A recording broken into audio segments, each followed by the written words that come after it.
slide and get your lick back. And get your lick back. Get your lick back. If a nigga owe you something, ain't no chit chat.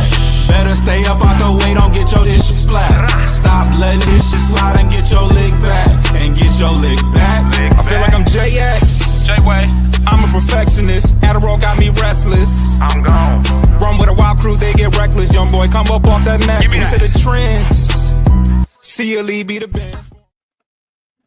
Good afternoon and welcome to another episode of Who Will Be King. I'm here with some of my NFC North comrades. I'll let them introduce themselves. We'll start in Chicago. Who do we have running that side of things? Well, I'm Pay, EP over at the Frustrated Chicago Sports Fan Channel. How you all doing, man? We only a month and a half away from kickoff, Dave, and I think I think it's less than that. Well, I don't know. I'd have to. Yeah, training camp is almost here. I think training camp starts the end of the month. Yeah, for us. I think Detroit Foster starts sooner. You smell it. You can smell the pigskin and the freshly cut lawns and the cuts, if you will.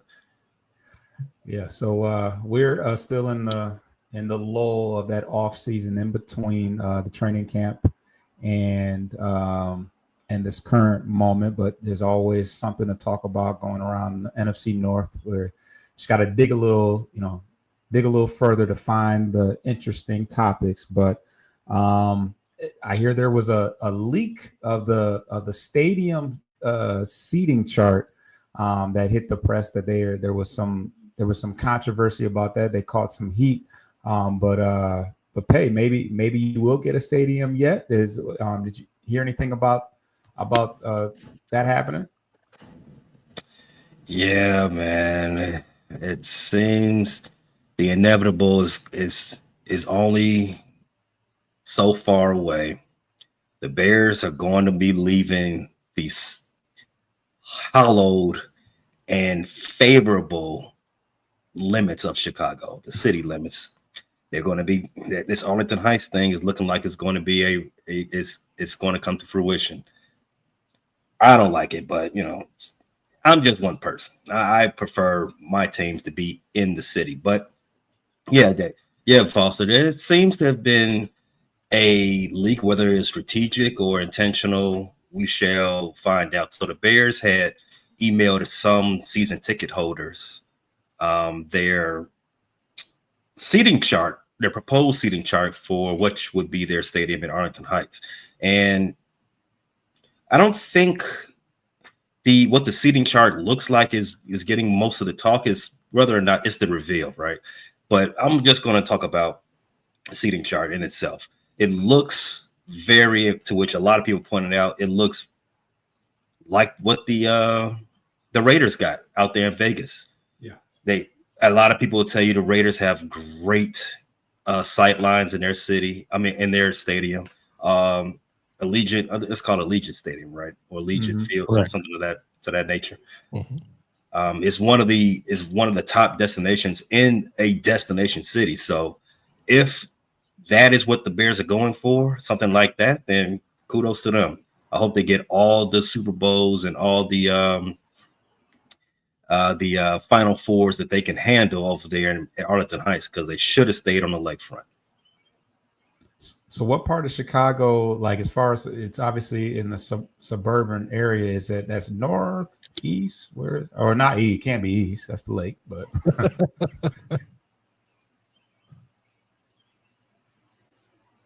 To answer the question, Arlington Heights is north, so I don't even think Arlington Heights is a part of Cook County. It's about a half hour's drive north of Chicago, maybe if you depending on what part of the city you're coming from. So let's just say downtown. I don't even know why you say that, but let's say the center of the city. It's about a good 35, 40 minutes. It's closer to O'Hare than it is the center of Chicago.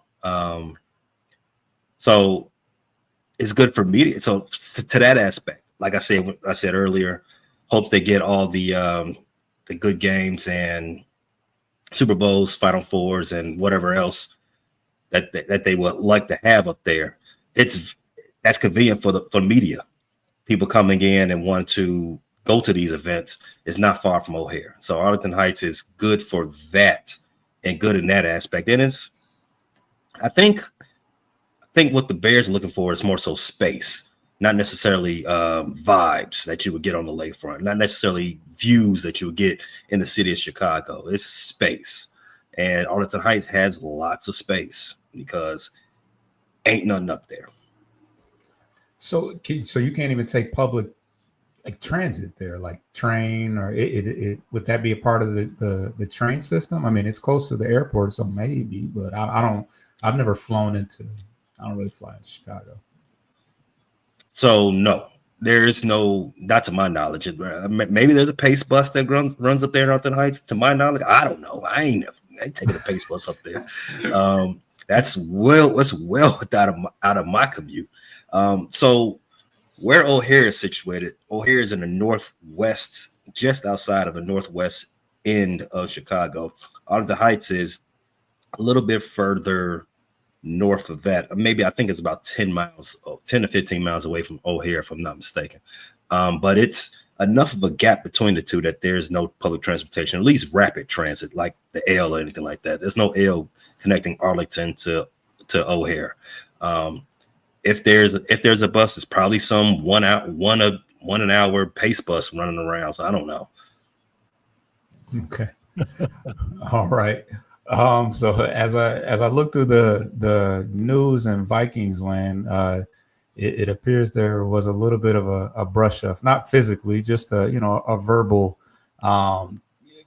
situation between Chris Carter and Asante Samuel. I believe it started with Chris Carter's scrutiny of Travis Hunter, and I guess basically saying that at the age of 47 he would be able to work him over at receiver versus corner, but it appears that Asante Samuel clapped back and said that he's the most overrated Hall of Famer, if there's such thing. I mean, if you're in the Hall of Fame, you're in the Hall of Fame, but called him overrated and said that he was a possession receiver that didn't run fast. But David, any thoughts or to his take on one of your legends, Mr. Chris Carter? It just proves kids don't do drugs. This is your brain on drugs, huh? Yeah. Chris Carter is obviously one of the greatest wide receivers in NFL history, not just Vikings history, but NFL history. Absolutely. Especially when he retired. He had multiple 1,000-yard seasons. And what he said is he's just a possession guy. Yes, he has good hands, but he's just a possession guy, and he runs sweet routes, but he doesn't have any yak. Well, I think it was like 5,000 or 7,000-yard seasons in a row. I'll take it. When you're doing a possession and you need 10 yards to get a first down, and he's consistently getting first downs, I'll take it. We had the best offense in the league back in 98. And up to that point, it was the greatest. I'll take it any day of the week. I think he got a little bit disrespected, but that's okay. Let it be. I don't care. We all know Chris Carter is one of the greatest wide receivers that ever. He's top 5 that ever strapped on the cleats. What's your favorite kind of yak? No. When it's barbecued. Okay, when it's barbecued. Okay, I'm more preferential to the Henny type. I like the Henny flavored yak, and so that's my type. You talking about deer?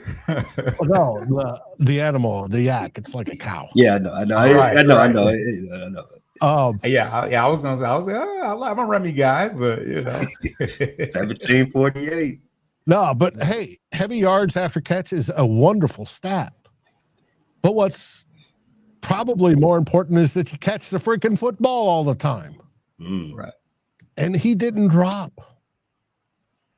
He would catch balls that most receivers could not. He was just that good.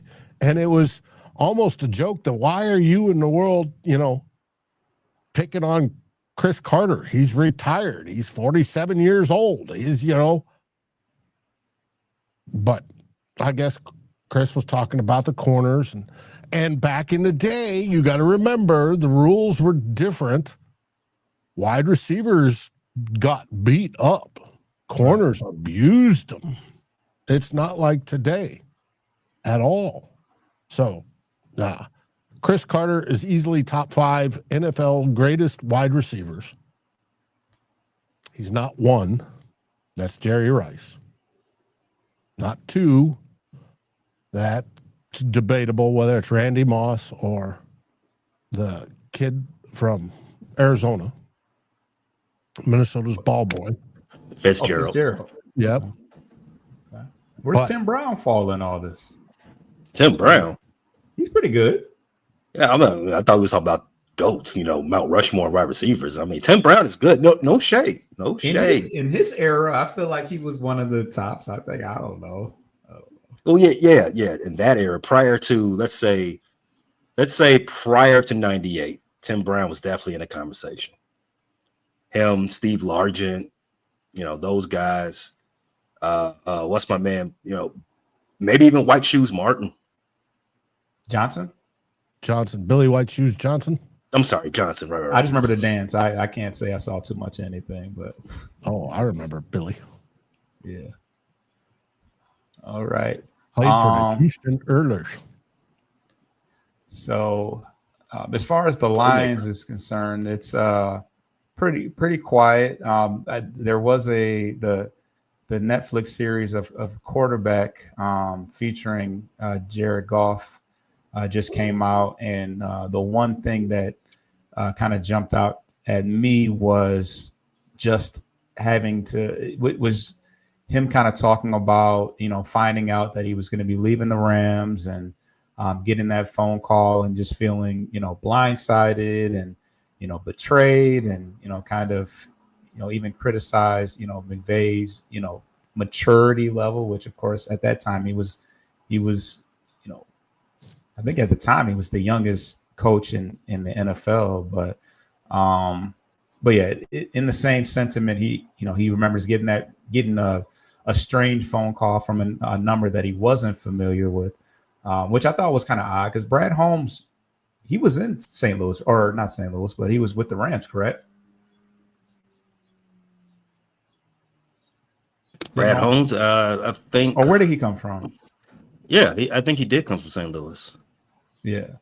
Or I don't know if it was LA at that point, but so I guess Holmes was like blowing his phone up trying to get a hold of him, and eventually he picked up, and he's felt that resurgence of encouragement because Brad Holmes is a very fiery guy, and then eventually he talked to Dan Campbell, and there was some hope and some light at the end of the tunnel that maybe going to Detroit wasn't so bad, and as it turns out, things have gone pretty well for him. He was able to push us into the playoffs for the first time in quite some time. He got an extension, and now he may be able to get us to the promised land as well. At least get us to the promised land, because he did do that in LA, but wasn't able to win that big game. So, but yeah, so that's what I kind of took away from that Netflix special. Anybody got any news on Green Bay? I didn't see anything that really jumped out at me. I have some news on Green Bay. I through some back channels, I did let Iran know that is the capital of the country, just in case they were interested. Hey, Wisconsin. I like that. That's funny. I'm looking at their headlines real quick. They're discussing who the best running back is the 21st century for the Packers. Whoop, whoop. Probably Aaron Jones. Who knows? All right. Fans can submit sign design, win a trip to a game. Ooh, you can tell when we got headlines like this that it's not a busy week for the Packers. Right. All right. So we'll get to the first break, and then we're going to get on to the next topic.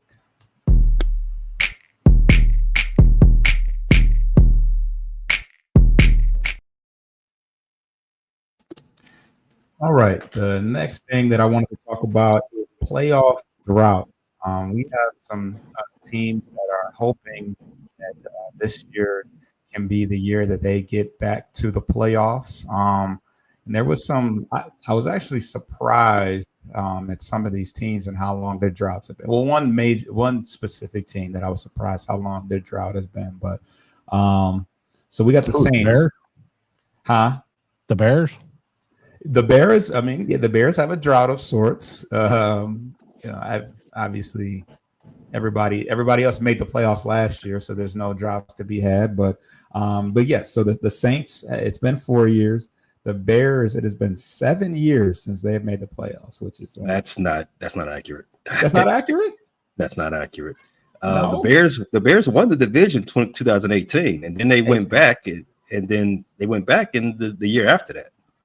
Okay, so maybe 6, maybe. Yes, So we're going in. Okay, so it's been 6 years. Okay, so maybe however maybe I'm asked that. So 6. Okay, fine. 6. The Panthers, it's at 7, but maybe that is 6 as well, depending on how they factor in which year that they're counting. Yeah, Marvel taught us, time is linear. So what's 6 to be could be 7 for them. You never know. Right. Yeah. Well, we'll say 6 for all the 7s I see here. But we have the Panthers at 6 as well. We have the Falcons at 6, and then we have the New York Jets at 14. It hasn't been since March. Right. No. That's accurate. That's made the playoffs. No, they haven't. The Jets haven't made the playoffs since 2009, I think. It's been a long. I think Sanchez was still there the last time they made the playoffs. That's what I wrote down. It says that Mark Sanchez was the last quarterback to take them to the playoffs. Yeah. But like I said, surprised me. That's a long. Oh, that's a crazy long time. Well, I mean, they're the Jets. They suck. So, I mean, Gino didn't take what was I doing 14 years ago? That was a while. But yeah. Right. I remember where I was when the butt fumble happened. So, yeah, here Tape Boy says Bears were in the playoffs at 8-8 in 2020. Haven't had a winning record since. In 2020. Okay, so we're going into that 6. Last time the Jets was in was 2010. Wow. Yeah. That's crazy. So out of those teams, of course, Pay would like to think. I guess we'll scratch the Bears off that list. They're heading in the right direction. You're damn right. We're going to scratch the Bears out of that list because it may have been a long time since the Bears made the playoffs. Let's making this NFC Central. It was. I remember. I'm old enough to remember where it was a long time before the Lions made the playoffs. I remember when it was a long time before when the Vikings made the playoffs. No, it's maybe go 2 or 3 years. That's max. It's about it. Long time being relative. Again, time is linear. What's long to me, maybe long to others. So, it happens, right? There's ebbs and flows in this. The only drought I really care about is the Super Bowl drought. Oh, yeah, which we'd have to go to call it a drought, but it ain't. Hey, it sucks. But yeah, so out of those teams, you can say, we won in 85 and we were back in 06. 06. Yeah. So I was there in 76. Foster can say never. So out of the Saints, Panthers, Falcons, Jets, we can throw the Bears in there, I guess. Who do you think is who would you put your money on as the most likely to break their drought? I mean, 14 or however many years it was for the Jets. I don't know the exact numbers. It's been a long time. What do you say? 2009? 2010. 2010. So yeah, so that's 15. So 14 years. 14 years. So they should be due, right? Maybe. Who was the quarterback? No, they're not due. They're not due. Yeah, I mean, yeah. This goes to show how much ownership plays a part in a team, how much front offices do, and obviously the Jets have rolled through plenty of those, coaches, etc. Yeah, I mean, so in what way you just feel like that? These are just poverty franchises. Well, I don't want to throw Chicago out there, but they just don't have the right ownership necessary to make it happen, or yeah, I believe that's a good statement. You're not setting the right culture. You're not bringing in the right people. It's not coming down from the top. If it was coming down from the top, they'd be good most of the time. I would say that it's a cluster, and that's why teams get sold. For sure, one of the reasons. So in my opinion, I think the Falcons, if they can work out their QB situation, I think that they're possibly heading in the right direction. They got some pretty good young players: Drake London, Bijan Robinson. They got some good defensive players. It's just going to come down to who is going to be getting the ball out to those weapons. Because outside of that, the Panthers, they were pretty bad last year. The Saints, is Derek Carr the starting quarterback? I'm not really sure. The Jets maybe could have been in the right direction, but that because they had a great defense. They Sauce Gardner and all those guys, but yeah, I think my money is on the plus the fact that the Falcons play in a pretty weak division. The NFC South isn't great. They're in a division with the Saints. Who else is the Buccaneers and Panthers. And the Panthers. So yeah. So Carr retired. Did he retire? Yep, because of shoulder injury. Okay. Oh yeah. So they got what's that guy's name? Spencer Rattler or whatever his name is. Spencer Rattler. Yeah, Spencer. We don't know what the Saints have been doing at quarterback the last few years. Right. I mean, we've talked about their money issues a couple of times on this show, right? So, who's the most expensive player on your team? It's going to be the quarterback a lot of times, right? This is how they save money. We're just going to kick that can down the road because we can't afford a real quarterback. Carr, he saw that they might draft a quarterback. Well, no, he hurt himself early, and I think it was actually hurt himself late last season, and then he waited till about around the draft and just retired. And that's that. If you ask me, he retired 3 years ago.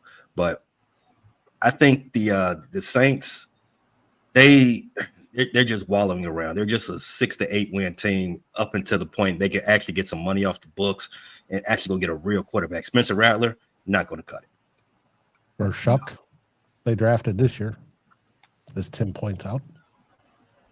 Okay, so who you guys' money on to make the playoffs first? I mean, maybe it's not this year. Maybe it's upcoming, but that drought count is steadily rising as we speak.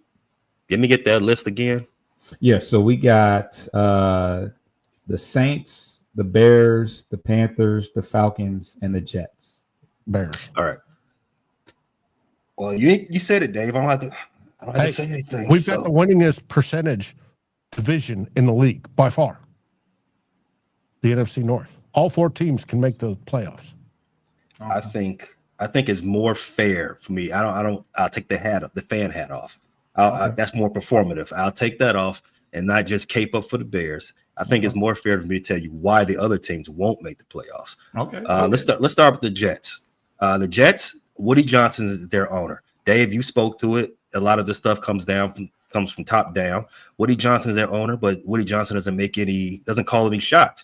His 16-year-old sons actually make decisions for the squad. That's why they're not making the playoffs. Not to mention Justin Fields, who I'm a fan of. I'm a fan, but I think it's time we start realizing that Justin Fields isn't going to cut it as a NFL as a QB1. As a QB1. Let's just say that. It might be that time. It might be that time to call that. I already talked about the Saints. Don't think it's happening for them. The Panthers. The Panthers are interesting. They're in that same division where anybody can win it at any point. I think the Panthers did show some strides towards the end of last season. I think they are better than what most people gave them credit for, at least going into the season. Now, will that springboard them into the playoffs this young year? I think it's still a little bit far-fetched, because I think they do have the worst record in the last 5 years out of the entire NFL. But they're be on the lookout for them, because it might be sooner than later. And the other team you mentioned? Falcons. The Falcons. Also NFC South. The Falcons, which you can use this as a segue. The Falcons have an issue at quarterback. So is Michael Penix going to actually take that step? Or do they have this old grizzled vet back there that can maybe still got something left in the tank? I don't know. They have been bolstering both sides of the ball. They do have some unique weapons on offense. They have Jesse Bates is one of my favorite players on defense. Their defense, they did lose Grady Jackson. Shout out to the Bears. But they don't have a bad roster. But you are always handcuffed by what you have at quarterback. Shout out to the New Orleans Saints. So between all of them, obviously, I got more faith in the Navy and Orange. Well, heck, you guys were close last year. Close. As we got 2/3 of the way through the season and they were talking about it. I was 6 weeks. Yeah, 6 weeks we were a playoff team, but then bad habits. Yeah. The Eberflus got you. Bad habits, Dave. Bad habits will usually come to get you, and Eberflus is a walking bad habit with a bad haircut. Mm-hmm. But a nice beard last year. Hall of Fame beard, but not even a good beard can stop the trash. Yep. All right. Any Dave, any closing comments before we take our last break? No, I think when it comes to the rest of the league, we hear every year usually about a third of the playoff teams from last year won't make it, and the new third will make it. Somewhere in there, at least a quarter of them. So it's picking and choosing which ones that didn't make it are going to make that next step up this year. And do those losing teams that have the biggest droughts, are they the ones that are going to get somehow turn the page, figure it all out? Are they going to get lucky because somebody in the division gets hurt? Hey, if I knew, I'd go to Vegas and make money. Absolutely. Don't book that ticket yet. Have you seen the big beautiful bill? Might want to hold off on putting any bets down for a minute. Just chill. Yeah, chill. I saw that. All right. So we talked about the Falcons a little bit, but that parlays into our next topic on the other side of this break.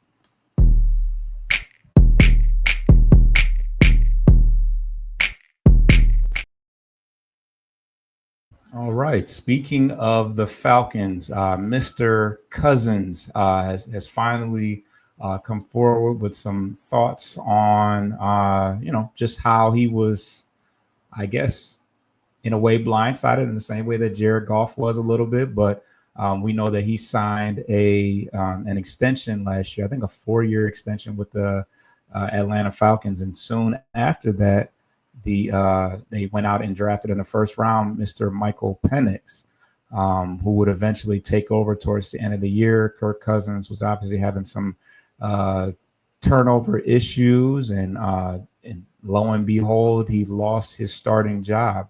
But Dave, what are your? Of course, this is somewhat more relevant to you, being that that's your former quarterback. What are your thoughts on just his current situation? How do you see that playing out, and just what he had to say in general? Well, here's the quote. Was pretty surprised when the draft happened. Wasn't expecting us to take a quarterback so high. At the time, it felt like I'd been a little bit misled. That's the word. Or certainly I had the information around free agency. It would have affected my decision.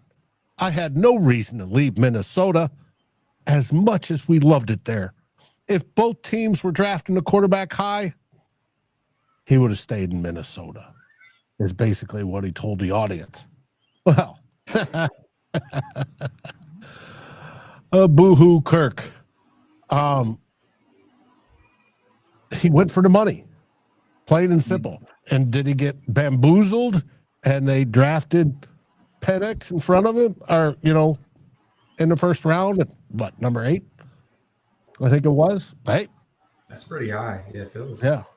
Wow. Obviously, Penix will eventually be the starter, but that hurt Kirk because he has that $140 million guaranteed multiple years, blah, blah, blah. And the one thing that Kirk and former coach of the Minnesota Vikings had in common is they hate quarterbacks. Kirk Cousins obviously is a quarterback, and he hates threats from other quarterbacks. And that's why he never wanted the Vikings to draft a high-round quarterback to replace him, to give him a competition. He always wanted to be the undisputed number 1. Now, they could draft lower round, and there were no threat, and they did. But the coach I'm referring to is Mike Zimmer, by the way. Mike Zimmer didn't like quarterbacks. Obviously, Kevin O'Connell adores them. Right. Yeah. But and it always worked out that way. Well, Kirk Cousins is the master of the bag. He gets his money. And he chose to, hey, I'm going to go to Atlanta and get all these millions. Because Minnesota's already told me they're drafting a quarterback. I don't want to feel threatened. So off he went. And then Atlanta drafted a quarterback as well. And he's boo-hooing right now, or boo-hooing on the Netflix series. And I find it quite amusing, and I'm glad he's down there and not with Minnesota. So you said he went after the bag. So you think that there was some type of agreement they could have come to had he settled and not essentially settled. If he would have taken the discount at Minnesota and still drafted JJ McCarthy. Yeah, because the Vikings offered him a discount, and I think it was, what was it, in the 25 million range or something like that for a season. And it was so if they had brought Cousins back, you don't think it would have had any effect on them going after JJ McCarthy? You think they still would have? They already made up their mind. They were going. That was all part of the plan. Gotcha. When Kwesi and KOC took over, that was all part of the plan. That year was the year they're going for it. They're going to look at quarterbacks up until that point, but by that year was the time they were going to do that, because Kirk Cousins is getting old. Yeah, he is. He's a good quarterback, but he's just a good quarterback. Maybe slightly better than good, but he's not a great quarterback. And it was time to move on. So they did it. Now, would they have kept him there instead of getting Sam Darnold? Yeah, if he would have accepted it, but they didn't. So they went with choice number 2, Sam Darnold. Bring Sam down. Let's work with him. Worked out okay, or $1 million. It was great. Yeah. And earned Sam a $100 million contract this year. I'm happy for him. So it allowed the Vikings to not dedicate as much money to the salary cap. Now they had to pay a whole bunch of dead money for Kirk Cousins. That is all cleared off now. We spent like gangbusters in this offseason, and the plan came together just perfectly. And Kirk and his wife supposedly loved it in Minnesota. Well, he can retire here. Can't come back as a player, but yeah. I mean, essentially everybody got their money anyways. Cousins got his, Darnold got his, McCarthy is the quarterback of the future. I think that maybe Cousins thought that he had some security there, and they let that be known pretty quickly that there wasn't much. But he also didn't perform up to the level that you expect of a starter. He performed at Kirk Cousins levels. So, and he won't retire in Minnesota. I'll bet he'll retire in Michigan. Yeah, because he's from Holland or something, I believe. Yeah, went to Michigan State. He's got a mansion up there somewhere. Owns a golf course in the little town. Yeah, he went to state and lives on the. I would think he had property all over this country, as much as all the contracts he's gotten over the years. I would think he's got houses everywhere. I know he owns some, but his biggest one was the one in Michigan. He always go home to that in the offseason. And there's that community municipal golf course he purchased as well to keep it going and alive. Poor guy. I know Kurt got golf course money. God. He does. Yeah. Hey, he's what? Just under or just above what Tom Brady made? Oh, that's a sentence you don't hear every day. Career. Kirk Cousins, Tom Brady. Tom Brady, yeah. No, it's within like $3 million total for a career, and that's crazy. Yeah, as far as his 500 quarterback. Yeah. Versus the GOAT. Not endorsement wise, but yes, as far as I guess what the league pays salaries. Yeah, maybe. Yeah. Oh yeah, Tom he's got all that commercial money and the behind the back craft money and Whoa, Dave, reckless speculation. Well, that probably that's almost, but that's all everything but public, right? Him, alimony and stuff like that. Yeah, he's lost some too. So the last topic I wanted to talk about is actually something that we didn't get to the last time I was hosting, but it was bringing up the old traumas of, of course, all of our teams have had, high and low moments. The Lions have a whole litany of lows. But do you guys have any specific, moments in time that are just will always plague your mind, just particular scenarios involving your teams that you guys can think of? Yeah, let me go get on my my therapist couch for a second. How much time we got? For good or bad, it could be good moments, right? Hey, he said trauma. He said trauma. I did say trauma. That's how we opened it up last time. Was with the trauma. God, wide left. Yeah. Wide left. What was that? I think it's what was that? That it wasn't a double doink. The double doink in 2018 will always. Well, it's like that Liberty Bell in Philadelphia. That's how loud that double doink was in 2018. Not to say that you all didn't have a double doink either in '98, Dave. I still remember that. It wasn't a doink. It was a wide left. Oh, that's right. It missed all the way. And he was like a 97% field goal kicker. No, he hadn't missed a kick all season. He was 100%. Wide left. With Randy Moss and Robert Smith. Robert Smith, top 5 running back all the time. I stand on that. For the Vikings.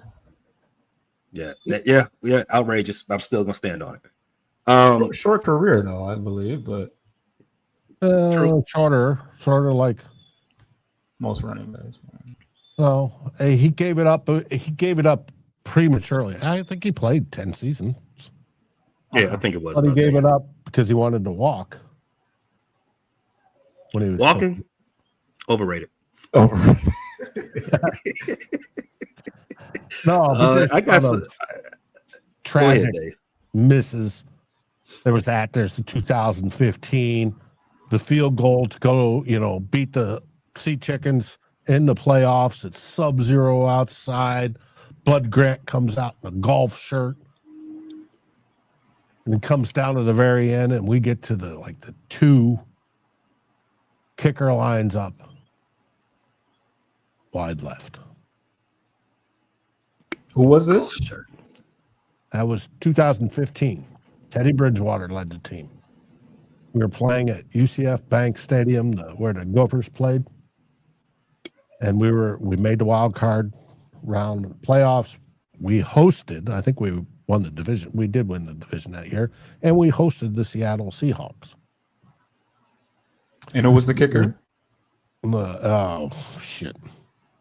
I know the kickers are irrelevant. We don't care about them, but not when they're missing walk-off field goal kicks. They not. And he was a draft pick kicker too, and he was good, but not when you're talking from the 2.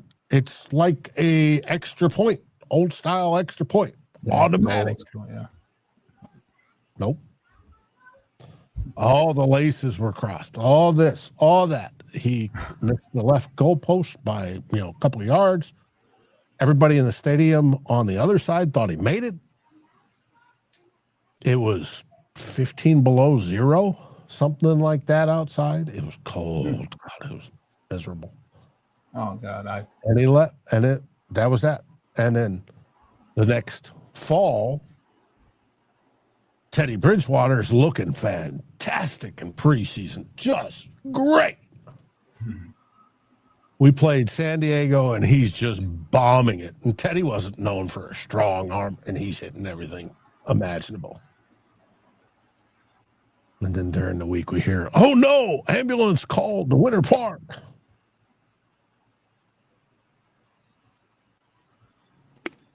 Dave, I'm going to let you go ahead and get that couch, Dave. I think you might need it. Eddie's knee exploded, dislocated.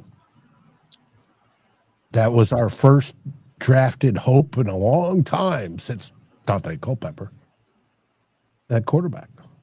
Man, why do we always take your old quarterbacks once they're like just washed and destroyed? Anyway, so that's you can add that to the trauma. Yeah, but Eddie, you took Dante at one point. Yeah, I remember that. Yeah. Right. There isn't that many of them. Hey, you can take Kirk for all I care. I was thinking that.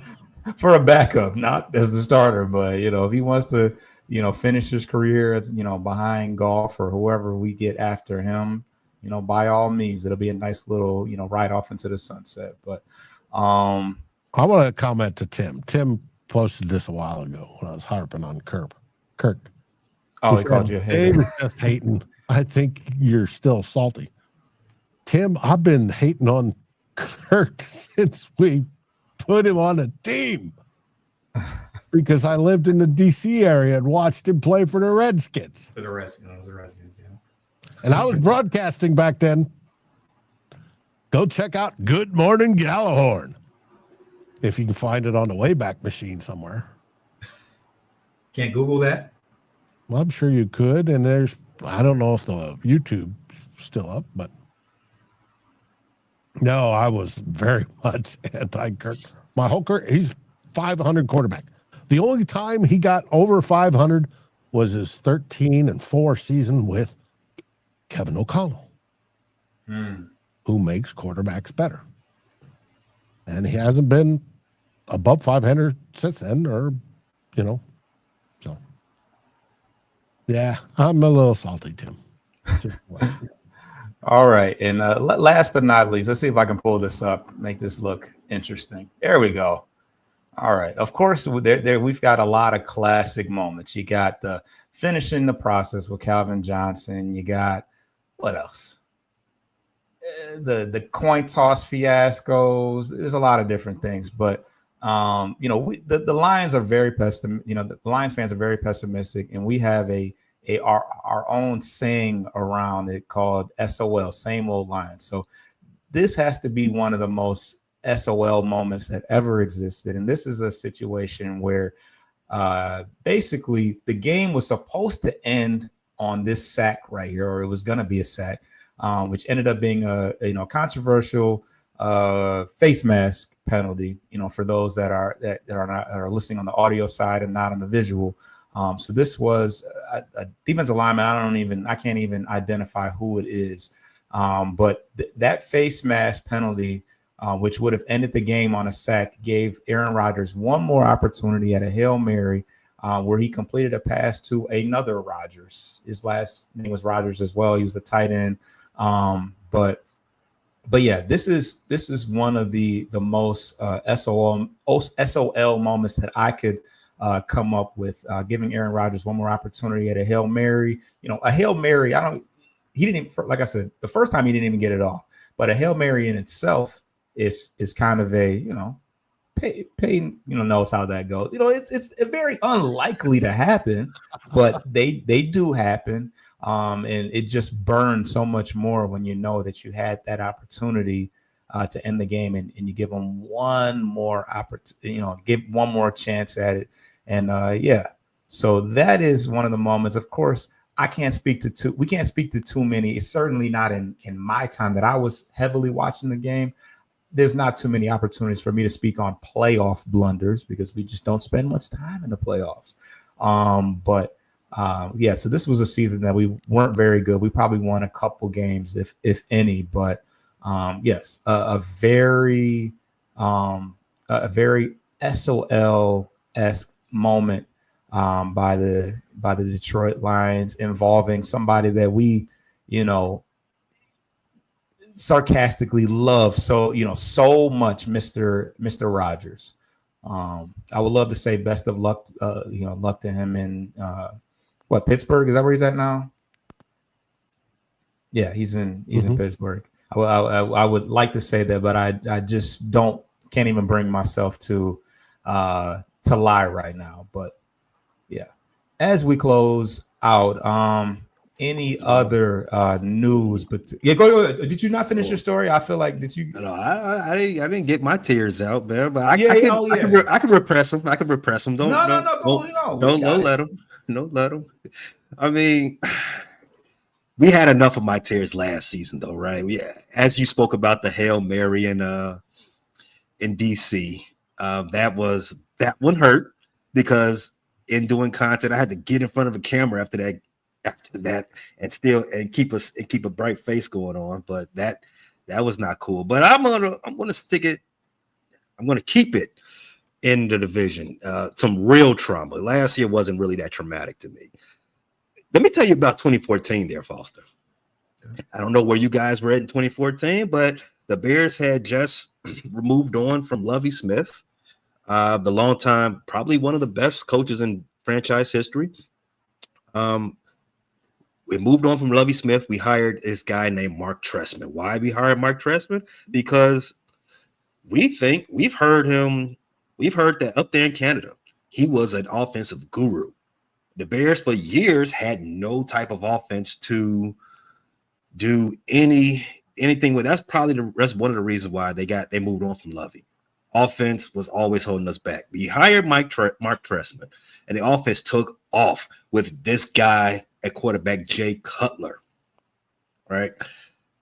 We was averaging 28 points a game. That's the best offense in Bears history up to that point, at least for modern Bears team. The only problem,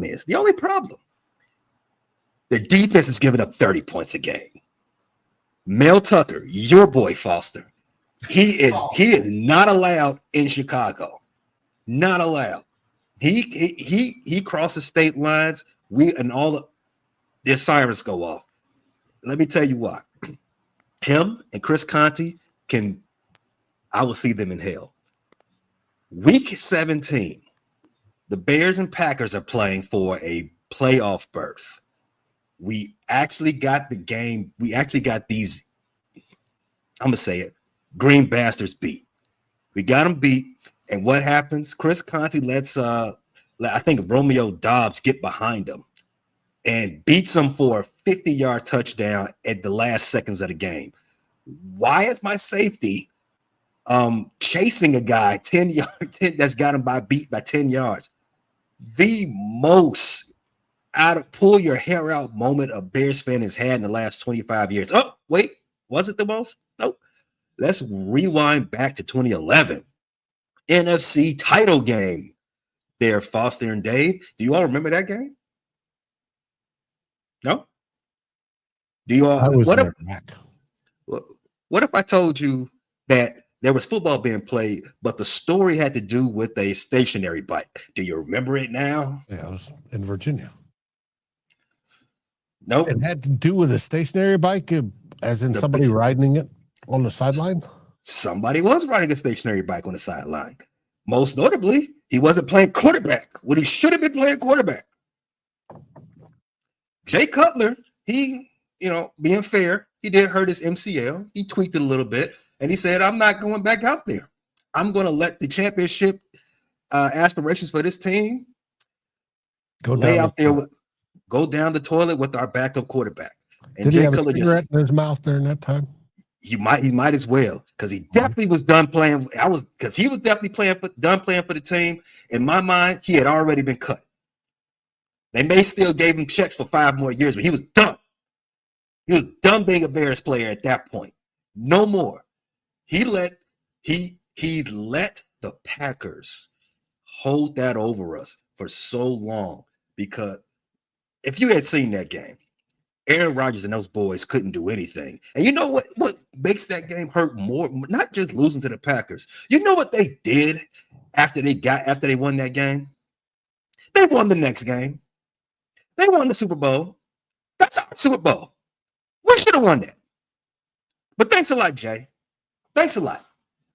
But because of you, not because of Aaron Rodgers, but because of you, the Bears are in the Super Bowl drought. Thanks, Jay. You know what? Mel Tucker, Chris Conte, and Jay Cutler not allowed in Chicago. So Mel Tucker was a defensive coordinator at that point? Yes, he was, Foster. Oh, I don't know why I didn't know that. Right. I guess that's how he got a job. He got kicked out of the NFL because of the crap job he did with the Bears. He had to go to college. And they got kicked out of never be a college football coach again either. For being flagrantly what's the word? Let's just say he doesn't know when to stop. Let's just say that. Not professional. Yeah. Checked a nice bag. I think he still was able to claim that, but yeah. He should be locked up. Jay Cutler's, he's also locked up right now. I don't even think he made bail. Really? Oh, all right. He's a drug dealer. Last I heard, but he's really got some legal issues going on. Yeah, they're not letting him out of Tennessee, and for all I care, he can stay there. But story for another day. Yes, hold on with these Cowboys. Hey, we all got him. Oh man, no, Darren Sharper for the Vikings. We're doing the lists. Who are the best? Oh yeah, Darren Sharper. That guy I know is in trouble. You all are having a felon fantasy football league, is what you're saying, Dave? Yeah, basically. Hey, there'll be some players over there now. Sam Hurd, Jay Cutler. There's some Bears can get on that list. It may be an idea. Let's market it. Roethlisberger? Definitely the starting quarterback for any fantasy football league. Yeah, depending if you prefer him over Cutler, yeah, for sure. I prefer any quarterback, even the felons. Oh, Jay Cutler. But Dave, what do you have going on over at Vikings versus Skull?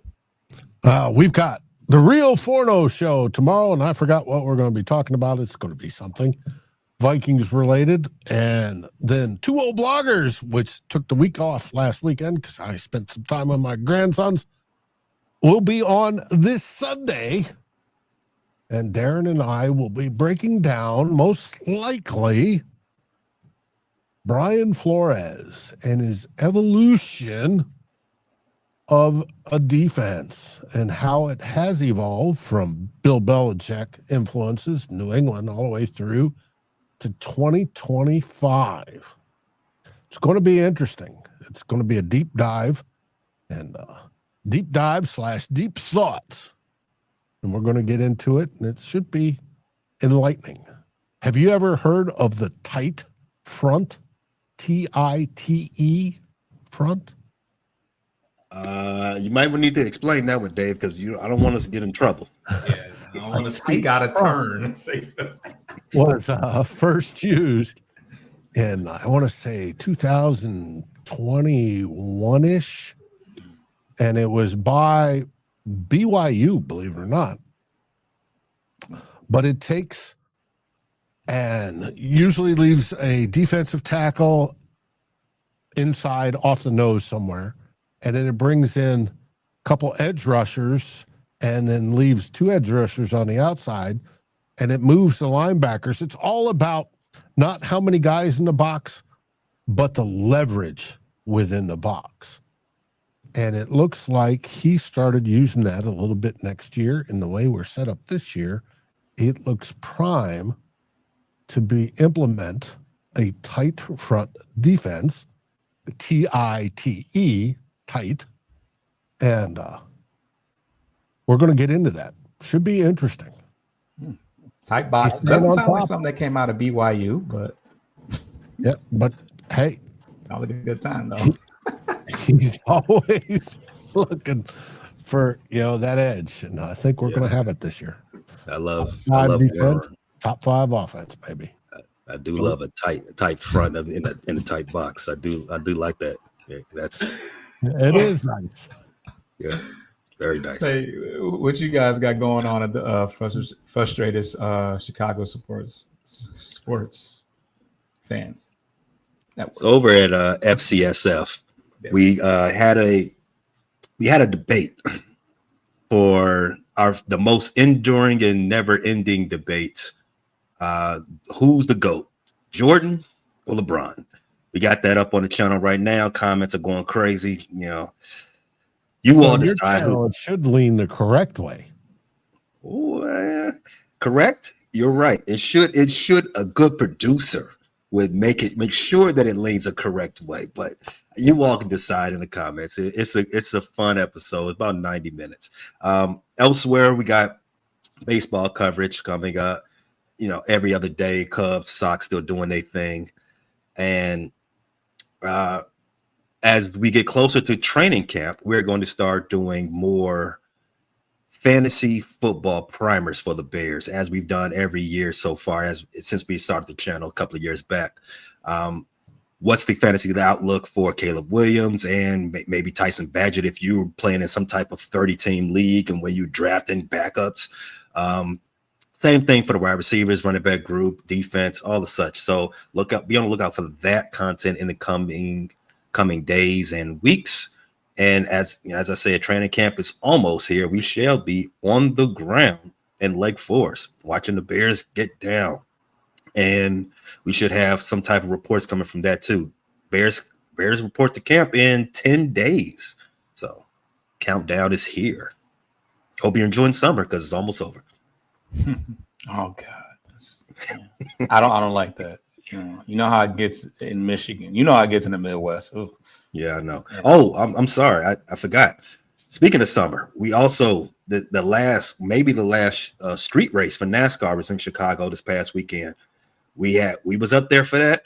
Got a little boots on the ground for that too. Check that video out. Lots of fun, just in our element, enjoying Chicago. So always street race.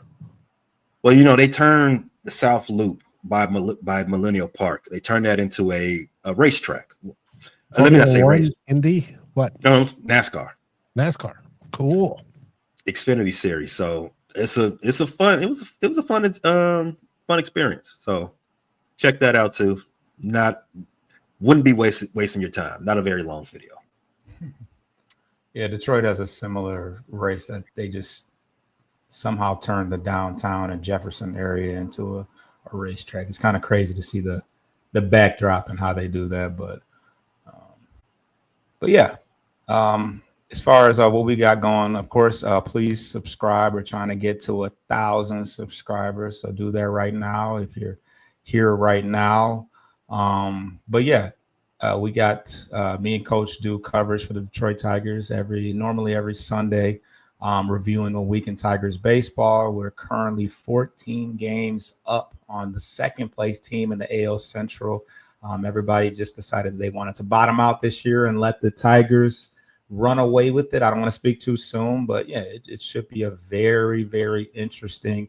Before we even get to October, I'm interested to see what we got going on as far as the trade deadline, which is just a couple weeks away. It's actually probably around the same time the Lions will be starting preseason, so there'll be a lot of coverage on Bleachers to Speakers, and you don't want to miss it. And in addition to that, the summer league for the NBA is about to start as well. So me and June will definitely be covering that in its entirety. So a lot going on all of our channels. So please tune into all of that. And as we wrap things up, what do they say in Chicago? We bear down, Foster. Dave, what do we say in Detroit? Go Pride, or whatever it is. One Pride. Why do I let him do this? No, you're talking about this. The Bears. Oh, wrong. That's Hayes. He's got them all. There we go. What did they say in Minnesota? Skull Vikings. We out of here. Get your lick back. If a nigga gon' do something, ain't no chit chat. Better stay up out the way, don't get your shit splat. Stop letting shit slide and get your lick back. And get your lick